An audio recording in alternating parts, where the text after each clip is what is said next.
Graça e paz, meus queridos amigos e irmãos aqui do canal Impactos da Oração. Sejam muito bem-vindos aqui no canal para compartilharmos mais uma mensagem da parte de Deus. E hoje o texto que eu escolhi aqui, que o Senhor me direcionou, foi Mateus 7, no versículo 13 e 14, que está falando da porta estreita e da porta larga.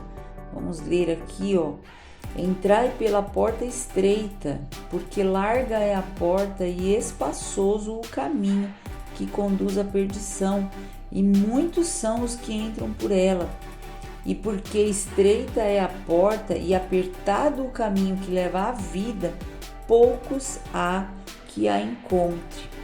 Então, a porta larga, ela representa os nossos próprios caminhos, né? As nossas próprias escolhas, onde nós vivemos uma vida de maneira comum, onde nós não abrimos mão de nada, nós não deixamos nada de lado, não renunciamos nada, e tudo aquilo que queremos, mesmo sabendo que é errado, que aquilo desagrada a Deus, nós estamos entrando por essa porta e trilhando este caminho sem renúncias. Agora, a porta estreita, ela é a porta que leva a um caminho de renúncias, porque a vida com Jesus é uma vida de renúncias, é um caminho que ele pode ser apertado, ele leva à vida, né? Jesus mesmo declarou: eu sou o caminho, a verdade e a vida. Então essa porta estreita, ela representa muitas vezes que nós temos que abrir mão daqueles costumes, daquelas tradições, daquelas manias que nos afastam, né, de Deus, aquilo que desagrada a Deus.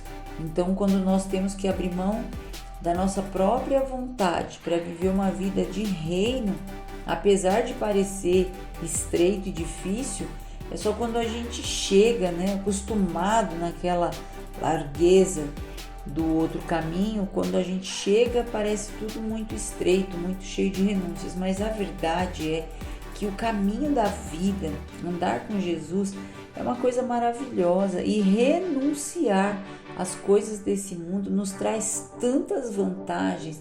Quando nós andamos em santidade, quando nós fazemos boas plantações, né, boas semeaduras, nós temos excelentes colheitas. Sabe que para algumas pessoas que ainda não nasceram de novo do Espírito, essas pessoas elas têm dificuldades, né, no amor, no tratar. Mas aqui, antes desse versículo que eu li, o versículo anterior, ele fala assim: portanto, tudo o que vós quereis que os homens vos façam, fazei-lo também vós, porque esta é a lei e os profetas.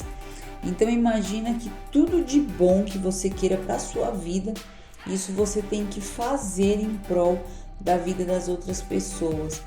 Então as pessoas que elas vivem para si mesmas, elas não conseguem entender isso, né? Como você ajudar alguém a se destacar, como você abrir mão de algo para dar aquilo para alguém, para dar aquela oportunidade. Então, tantas coisas que a gente gostaria que fizessem para nós, nós temos que fazer primeiro para alguém. Então, isso para algumas pessoas é muito difícil, porque elas são centradas em si mesmas. São pessoas que não conseguem abrir mão de algo. São pessoas que não conseguem abrir mão até mesmo por orgulho. Então, aí parece que a porta é estreita mesmo. Mas quando Jesus vai moldando as nossas vidas, como Jesus vai nos ensinando, nos tornando pessoas novas, com uma nova personalidade, um novo caráter, com uma nova visão de mundo, mente renovada pela palavra de Deus, isso se torna tão mais fácil e é muito prazeroso. Então, colher esses frutos, né, dessas semeaduras passa a ser uma coisa tão comum na nossa vida que a gente não fica pensando nisso, mas é algo que acontece, né? porque não tem nada que está escrito na palavra de Deus que não aconteça. Então, se Jesus está falando aqui que quando a gente quer viver uma vida de reino, a gente precisa aprender a amar, a gente precisa fazer o bem, a gente precisa viver esse caminho de renúncias, a princípio pode parecer realmente desconfortável, mas não é. Então eu gostaria de compartilhar com vocês essa mensagem e dizer que muito bom é o caminho de Jesus. E aí nós temos uma pergunta de uma pessoa ali que fez nessa pergunta para Jesus, quem é o meu próximo? Na verdade ele era um religioso e ele sabia, estava ali querendo mesmo tirar essa informação de Jesus, ver qual seria a resposta dele, mas ele sabia a resposta. E Jesus contou uma parábola ali de um bom samaritano, que quando ele ia passando pelo caminho, ele viu um homem caído, ferido, né? E ele ajudou, mas ali já tinha se passado 2 pessoas que se diziam tão religiosas, mas não ajudaram aquele homem. Então, Jesus responde que o próximo, né, é aquele que estende a mão, é aquele que ajuda. E quando esse samaritano passou no caminho, aquela ajuda custou no bolso dele, porque ele levou o homem, depois de prestar os primeiros socorros, ele levou o homem para uma hospedaria e falou: eu estou pagando aqui as despesas, quando eu voltar, se precisar mais alguma coisa, se faltar, então eu acerto, né? Então ele realmente dispôs ali até de uma ajuda financeira na vida daquele homem, porque era um homem que tinha sido espancado, roubado. Você está passando na rua, está caído ali, você não tem uma ideia de toda a história, né, da pessoa, mas você estende a mão, isso é muito lindo. Então, não só isso, às vezes nós temos tantas coisas em casa que podemos doar, que podemos ajudar quem está precisando, né? Esses dias eu tenho aprendido sobre algo muito interessante, né, que os judeus eles ensinam, chama tzedakah, sobre essa caridade, sobre esse dar, né? E eu também já tinha ouvido falar que alguns judeus eles davam um mês de oferta. Então, durante 11 meses eles trabalhavam para eles, mas um mês do ano era dado como oferta para os pobres. Existiam muitas maneiras, né, das pessoas religiosas de fazerem doações. Então, sempre foi sobre isso, sobre dar, sobre estender, né, a mão, a ajuda para alguém. E Jesus ele falava isso, porque os pobres eles sempre iriam existir, né? Jesus falou isso: os pobres estarão sempre aqui com vocês. Mas naquele momento, o que aquela mulher estava oferecendo era para Jesus, né? Derramar aquele perfume, tudo que valia um bom dinheiro. E naquele momento ele também falou isso. Mas lá no Velho Testamento, quando a lei foi estabelecida de que não era para colher tudo que tinha, né, no momento ali da colheita, da cega, não era para tirar todas as espigas, né? E ali tá falando de trigo, se eu não me engano, aquelas espigas e tal. E aí eles falam que tinha que deixar um pouco, e se caísse também ali da plantação no chão, não era para pegar, porque era para viúvas, órfãos, para pessoas desamparadas, para estrangeiros. Então Deus sempre quis cuidar das pessoas necessitadas, porque Deus não quer ver ninguém passando necessidade, passando fome, passando frio. Então ele nos ajuda, ele nos dá, mas ele também nos convoca a ajudar pessoas. Esse caminho estreito, esse caminho de se doar é que muitas pessoas não querem. Elas não querem, elas querem o benefício do receber, mas a palavra de Deus diz que dar é muito melhor do que receber. E eu acredito, porque se está na palavra que dar é melhor do que receber, então é porque é verdade. Mas existe uma recompensa. A gente não deve fazer nunca de maneira interesseira, de maneira interessada, né? Mas fazer de maneira espontânea. mas ter a certeza que Deus também cuida de nós. Sempre que nós obedecemos, que cuidamos de cumprir a palavra de Deus, Deus cuida de nós. Eu gostaria muito de deixar essa mensagem no seu coração sobre um caminho de renúncias, porque existem muitas passagens na Bíblia que fala sobre caminho, né? Existe também o retorno do filho pródigo, que ele saiu, ele desperdiçou, esbanjou, mas quando realmente ele estava em muita dificuldade, ele pegou o caminho de volta para casa. Às vezes é uma palavra que o Senhor está querendo falar para alguém que deve voltar para casa. Pega o caminho de maneira humilde, ora ao Senhor, volta para casa do Pai, volta para os caminhos do Senhor. E aí esse caminho, quando o filho vai chegando ali, o pai já vê, já sai correndo, abraça, já recebe de volta. Então existe muito mesmo, assim, muito entendimento, muito mistério, muita revelação quando a gente está falando aqui de caminho. E a palavra de Deus, ela é a luz para os nossos caminhos, né?